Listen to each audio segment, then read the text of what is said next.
जोशीमठ में भू धनसाव का मामला सुप्रीम कोर्ट भी पहुंच गया है। ज्योतिष मठ के शंकराचार्य अभिमुक्तेश्वरानंद सरस्वती ने सुप्रीम कोर्ट में जोशीमठ को लेकर याचिका दाखिल की है और इसे राष्ट्रीय आपदा घोषित करने की मांग की है। साथ ही जल्दी और कारगर कदम भी उठाने की मांग की है। इसके अलावा याचिका में एनटीपीसी और बीआरओ से राहत मिलने की भी मांग की गई है। याचिका में केंद्र और राज्य सरकार को पक्षकार बनाया गया है।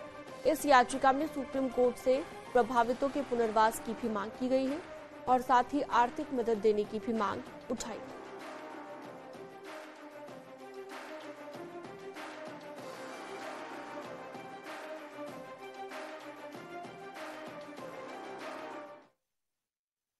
और वहीं आपको बताएं कि जोशीमठ को लेकर अब मौसम भी डरा रहा है। मौसम विभाग ने भी ये अनुमान जारी किया है कि इसके मुताबिक 2 दिन के बाद मौसम बदलने वाला है। यहाँ पर 2 दिन बाद जोशीमठ में बारिश और बर्फबारी का अनुमान मौसम विभाग की तरफ से जताया गया है। जोशीमठ में लगातार दरारें बढ़ रही हैं, जमीन के अंदर से पानी निकल रहा है और अगर मौसम विभाग के अनुमान के मुताबिक बारिश हो जाती है तो समस्या और ज्यादा कई गुना बढ़ जाती है।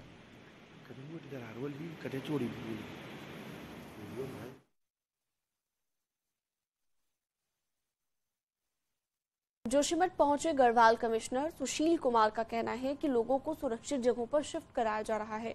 कमिश्नर ने बताया कि इसरो से भी मदद ली जा रही है। 1-2 दिन में इसरो जोशीमठ की तस्वीर जारी करेगा, जिसके बाद भूस्खलन की स्थिति साफ हो पाएगी।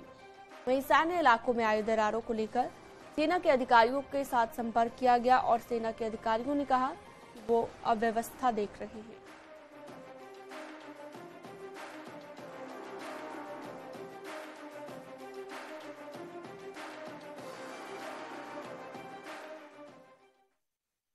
जोशीमठ में जमीन धंसने के बीच अब बड़े नेताओं के वहां पहुंचने का सिलसिला शुरू हो गया है।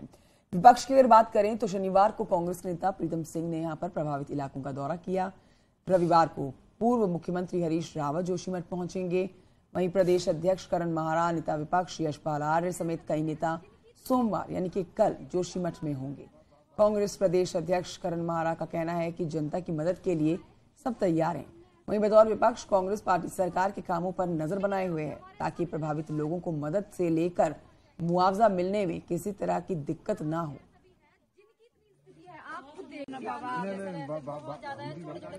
आपका नाम क्या है? जो चिंता के विषय हैं और सरकार क्या कर रही है उस पर दृष्टि रखना, लोगों को मुआवजा देते या नहीं देते, किस तरीके की कदम सरकार उठाने जा रही है, कौन जूलॉजिस्ट वहां जा रहे हैं, कौन एक्सपर्ट्स को वहां भेजा जा रहा है, किस तरीके की हाई लेवल कमेटी वहां बन रही है, इन सब पे हम लोग नजर रखेंगे और जनता से मिलकर उनके दुख को बांट के जो उनके लिए बेहतर होगा उसके लिए सरकार से गुहार भी करेंगे और सरकार नहीं करेगी तो फिर जो लड़ाई लड़ने का तरीका उसको भी अपनाएंगे। उत्तराखंड में यूनिफॉर्म सिविल कोड लागू करने को लेकर चल रही कवायद को इस्लामिक धर्म गुरु मौलाना अरशद मदनी ने गलत ठहराया है। अरशद मदनी का कहना है कि सभी धर्मों को अपने अपने धार्मिक नियमों का पालन करने का अधिकार है। सरकार सभी धर्मों पर एक जैसे नियम नहीं थोप सकती। हरिद्वार पहुंचे मौलाना अरशद मदनी ने आचार्य महामंडलेश्वर कैलाशानंद गिरी से भी मुलाकात की और उन्होंने भगवा शॉल उन्हें ओढ़ाया। अरशद मदनी ने भी स्वामी कैलाशानंद गिरी को हिंदी में अनुवादित कुरान शरीफ भेंट की। और ये सोनी आपको बुजुर्ग हैं और आपका सम्मान देश के उन जो बहुत विह्वल थे कि क्या कहेंगे मदनी जी। सिविल कोड का मतलब यही है कि जो अपने अपने पर्सनल लॉ हैं मजहबी, उनको खत्म करके किसी एक पर्सनल लॉ के का मजबूर कर दिया जाए आदमी को, यही तो मतलब है। आप सहमत नहीं है? नहीं, हम इससे सहमत नहीं हैं। हम कहते हैं हर आदमी को अपने मजहब के ऊपर चलने का मुकम्मल अधिकार है और इख्तियार रहना चाहिए। आतंकवाद को लेकर के वार्ता हुई, राष्ट्र को लेकर के वार्ता हुई, एकता को लेकर के वार्ता हुई, एकता की परिचर्या को लेकर के वार्ता हुई, समन्वय को लेकर के वार्ता हुई, संधि को लेकर के वार्ता हुई कि हम हर परिस्थिति में राष्ट्र के साथ हैं, हर परिस्थिति में राष्ट्र के हित में है और हम एक हैं। आज यह बड़ी बात इमाम साहब के द्वारा पूरे देश को, दुनिया को जाएगी। और आइए आगे बढ़ते आपको बताते हैं प्रधानमंत्री नरेंद्र मोदी की मां हीराबा की अस्थियां आज गंगा में विसर्जित की गई।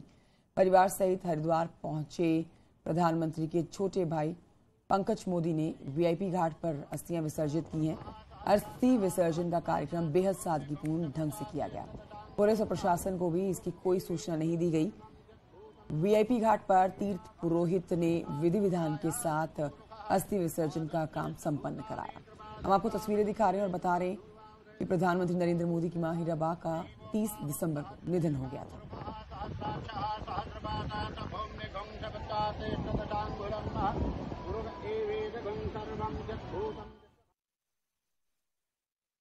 केंद्र सरकार की स्पॉन्सरशिप नीति में संशोधन के ऐतिहासिक फैसले को हरिद्वार के तीर्थ पुरोहितों ने सराहा है और कहा है कि इससे भारतीय संस्कृति को बढ़ावा मिलेगा।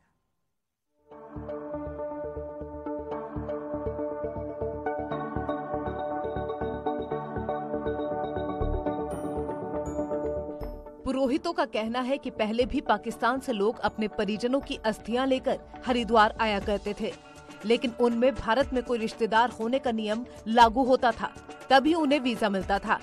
लेकिन अब इस संशोधन के कारण जो लोग मां गंगा में आस्था रखते हैं और अपने परिजनों की अस्थियों का विसर्जन मां गंगा में करना चाहते हैं, वो भी भारत में आकर मां गंगा में अपने परिजनों की अस्थियां विसर्जित कर पाएंगे और उन्हें मोक्ष दिला पाएंगे। केंद्र सरकार द्वारा लिए गए इस निर्णय के लिए हम तीर्थ पुरोहित का स्वागत करते हैं। अस्थि विसर्जन का गंगा जी में एक अपना ही महत्व है और हर जीवित प्राणी जो सनातन पे देखता है या चलता है। पाकिस्तान के अंदर बैठे हुए हमारे हिंदू धर्मावलंबी लोग वो इस सनातन परंपरा की इस प्रक्रिया के लिए अपने परिजनों की मोक्ष की कामना को पूर्ण नहीं कर पाते थे। किन्हीं परेशानियों के कारण बहुत सारी दिक्कतें उसके सामने आती थी। उनको जब ये प्रयास किया जाता था तो उसमें असफल भी हो जाते हैं। लेकिन मोदी सरकार जिस प्रकार से सनातन परंपराओं का सम्मान करते हुए कहीं भी बैठे हुए हिंदू धर्मावलंबियों की सुख सुविधा एवं हिंदू धर्मावलंबियों की परंपराओं की चिंता करते हुए ये अगर संशोधन किया है तो इसका हम स्वागत करते हैं। तीर्थ पुरोहित ही नहीं, संत समाज भी पाकिस्तानी हिंदुओं के मोक्ष का द्वार खोलने वाले फैसले का स्वागत कर रहा है। निर्मल अखाड़े के कोठारी जसविंदर सिंह ने इस फैसले को ऐतिहासिक फैसला बताते हुए कहा कि पाकिस्तान भी हमारा एक अंग है। वहाँ पर भी कई हिंदू परिवार रहते हैं जो आज भी भारत से प्रेम करते हैं।